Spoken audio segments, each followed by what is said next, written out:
Hello world, my name is Klaus Hostel, and I'm doing 100 innovation keynotes in 100 days. Today is number 97, and today is all about the numbers.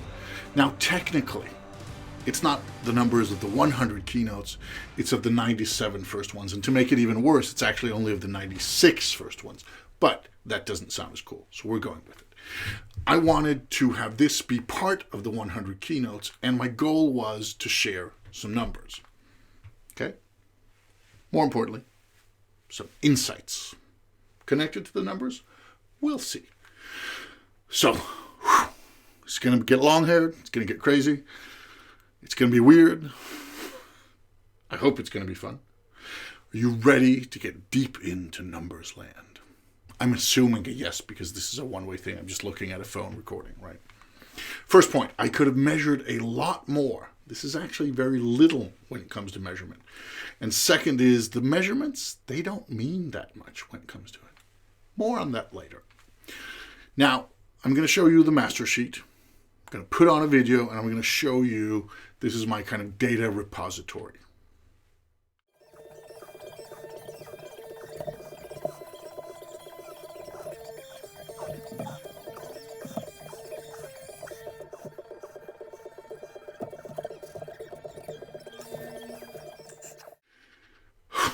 Scary stuff.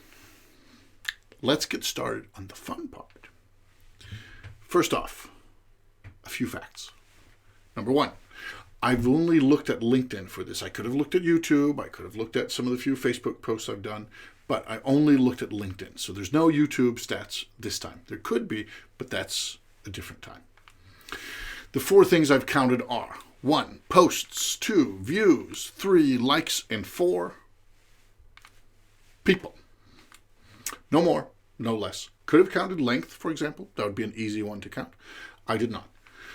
So 96 posts, 65,887 views on LinkedIn, 1,549 likes spread across 449 people. These are the 4 raw numbers that we're going to be looking at. So let's start with people. 449 people. Super cool. 1,549 likes. That is an average of 3.44 likes per person. That's just math. That's simple. But that's kind of nice. Pretty cool, I'd say, actually. So there's 17 people who've had more than 20 likes each. So not only, why they've done it, we don't know. More on that later. But they've actually spent the effort on pushing that like button on LinkedIn for 20 or more of these 96 posts. Very cool. Jens Heitland is the absolute top scorer with 78 likes. Now, Jens is one of these innovation go-getters that I deeply admire, and whenever I see any of his stuff, it gets a like, so I have a feeling that he's done some of the same for me. No matter what, thank you, Jens. That is awesome. 78 out of 96. Bam. Thank you. I could look at many things here. This is where it gets fun. I could look at things like job titles, like location or industries, etc. The data is all there. It would take time. Might be interesting. Might even be useful. It would take time, but it's there. And again, that's pretty cool. That's not for now, though.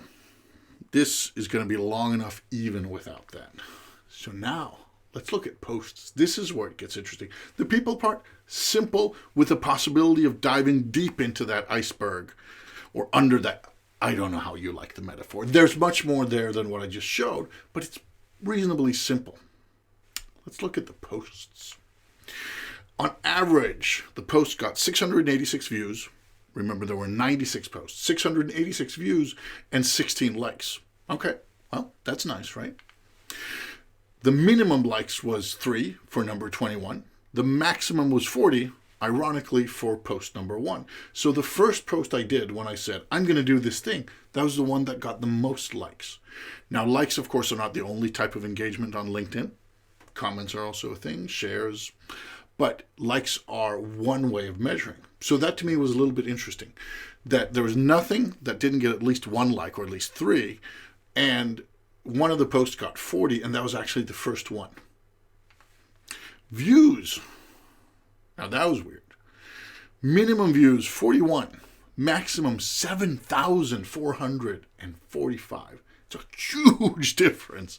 Before we had a factor of 13 from 3 to 40. From 40 to, let's just say it's a bit more, right? Here, number 95 had the least views. So part of the explanation is that this is a very new post. So it may still gain some views in the days to come, because they usually do that. And the big one, the one that scored this like 7,400, and remember the average is 636, that's number 58. So I thought, okay, let's look at number 58. What's special about that? Well, the title is Recharging Your Creative Batteries, keynote number 58. But number 58 only had 18 likes. So there's no clear link between likes and views for that post, at least. Strange. But it gets worse. Oh, it gets so much worse. Because then there are different types of views. Not only do we have the views in the post, but we have the different types of views. Some videos link to YouTube. This is what I did at the beginning. I put videos on YouTube, and then I would link to them. Some videos are direct uploads. Some of those YouTube videos are actually also embedded in LinkedIn, but they're still on YouTube. They just appear, so you can click them without leaving LinkedIn, but they're on YouTube. Some of them are directly uploaded to LinkedIn, so they are native to LinkedIn. Some of them are trailers, where there's a link to YouTube in the comment section or in the post itself, but there's only like a 30-second trailer. Now, these, of course, make for different view numbers. Then, of course, we get to the thing where a native view on LinkedIn, that is counted when 3 seconds have been watched. So you're scrolling down and you stop and you watch 3 seconds, that's a view. A embedded YouTube video, what constitutes a view there? The answer is duck. It's as good an answer as any. I wasn't able to find a better answer than duck. But it gets worse. Videos were posted at various times during the day because I needed to get them done. Sometimes I was done at 11 in the morning. Sometimes, I know I called it 11 in the morning, at 11 in the workday. Sometimes I was done at 3 at night, and then I crashed to bed afterwards. So there's no consistency on when they're posted, and they're, of course, hitting different audiences at different times. Some videos have massive tagging. For some of them, I tag this and this and this, and I say this person might find it interesting, and this might, and this and this and this, and that, of course, leads to more engagement. Some of them had almost no tagging. Of course, okay, I'm just going to post it, and I'm not really sure who will find this interesting. Maybe somebody, maybe a few, maybe not that many. Who knows? We'll see. And that, of course, led to differing levels and means those things are hard to compare. In the beginning, I used hashtags. Every post had like hashtag innovation, hashtag keynote, hashtag this and that. At some point, and needless to say, I stopped with the hashtags because I read somewhere they didn't mean that much, so I killed them. They were just, bleh. Was it right? I don't know. At some point, I was joined by the 11. The 11 were my accountability partners. They were people who signed up and said, yes, I would like to be tagged in every single one of your posts as like a daily reminder that you're doing this thing. Now, they didn't commit to watching all of them. They didn't commit to commenting or liking, and even the 11, which got a new nickname every day. So they're the endearing 11 or the 11 excellencies or the efficient 11, yada, yada. Just something that amused me, if nobody else. Even within the 11, they did very, very differently. Some of the 11 score in like the 50 plus likes category. Others, less than 5. Even though they were tagged every day. Who watched the most? Who liked it the most? We don't know. But it gets worse than this. You'll see this slide. It gets a lot of views, right? There's no correlation between likes and views. Not even a little. Maybe there's somewhere in the whole LinkedIn apparatus for my posts, and I've looked at the numbers. No, it's just not there. And a 3-second view, what does that mean? How many of those 3-second views are also like full views? And of course, for some of the videos are 25 minutes, some of them are 5 minutes. How does that play into it? We don't know. because that number is not there. Nobody knows. Maybe LinkedIn knows. I'm not sure. Plus, it's easy to like without watching. I do that myself to support other creators. I'll go in, somebody will have written a thing, or they will have put up a video, and I'll like the effort. I won't write them and say, "Hey, Peter, I liked your thing. I didn't watch it, of course. I just liked it to support you, but I couldn't spend the time doing it." No, but of course that's the thing. And those likes are nice as well. It's nice knowing people support your work, even if they didn't take the time to actually check it out, especially if it's a 25-minute video or a 45-minute one, even worse. So how many of those likes were not linked to views, but to just people supporting the work? Don't know. It gets worse. I've done some pretty detailed tracking on this. So I can tell you that there's one person who liked video 15, video 16, video 36, 39, and 90. How I got to that, don't even go there, because I'm not very... Let's just say that it took a longer time than it needed to if somebody else had done it. But I now have that data. Does that mean they watched any of them? We don't know. Does it mean they watched a little? Don't know. Did they give likes without watching? Did they watch some and not others? Were there those ones, the only ones that showed up in their feed? Would they have watched others if they'd showed up? Did they give one like for video number 15 because they liked it? And then with 16, like, okay, I'll give a support like, and then nothing else showed up until later? Was the like for number 90 oh, that's cool, he made it to 90. They were kind of boring, but I appreciate the accomplishment and I want to support that. Was it that kind of like? Was it a, wow, number 90 really resonated with me? Because there's a big gap from 36 and 39 all the way up to 90. Did the person watch more than 15, 16, 36, 39, and 90, but just only like those 5? Did they like them, but just didn't manage to like them? All of them? Were there 1,000 monkeys on 1,000 laptops ranking it all? It gets worse. This is 100 monkeys.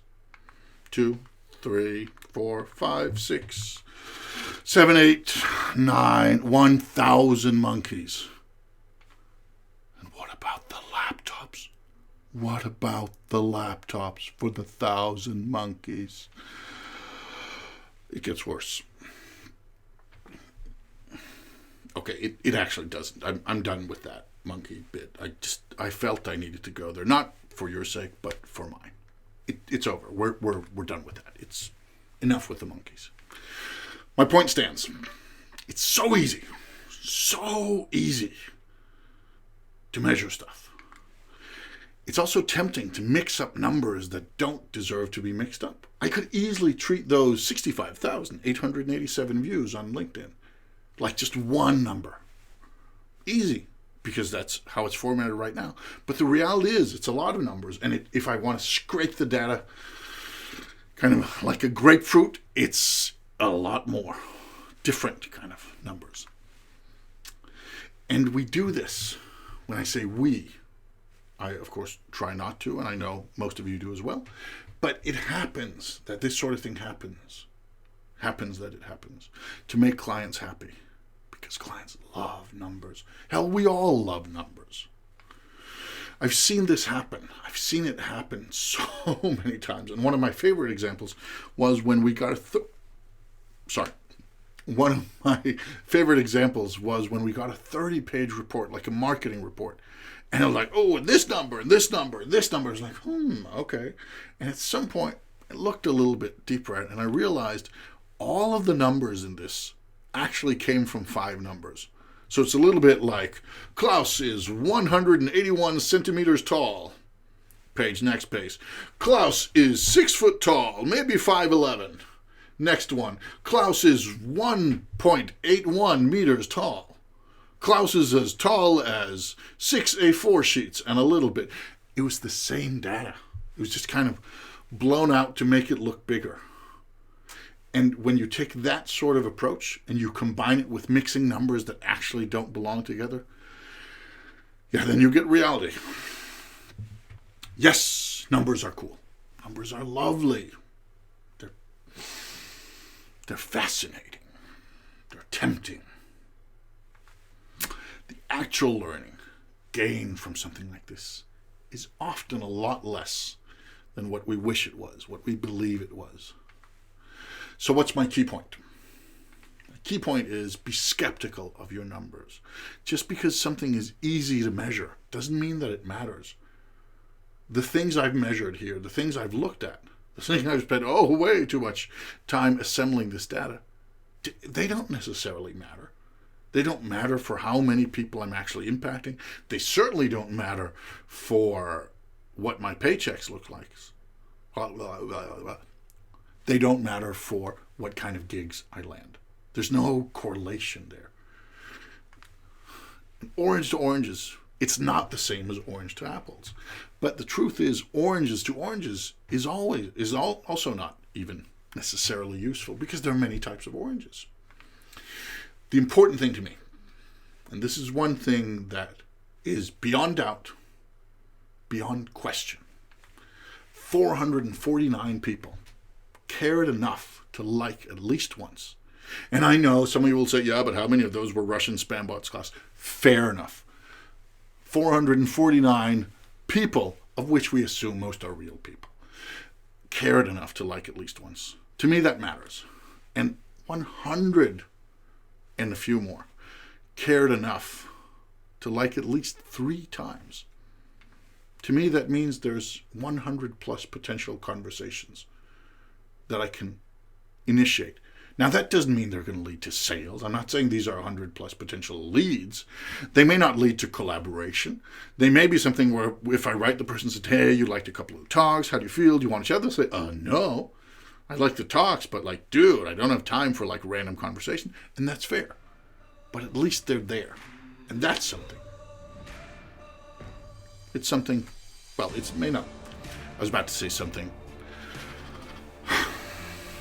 It is something. Because who knows where those conversations might lead. Thank you.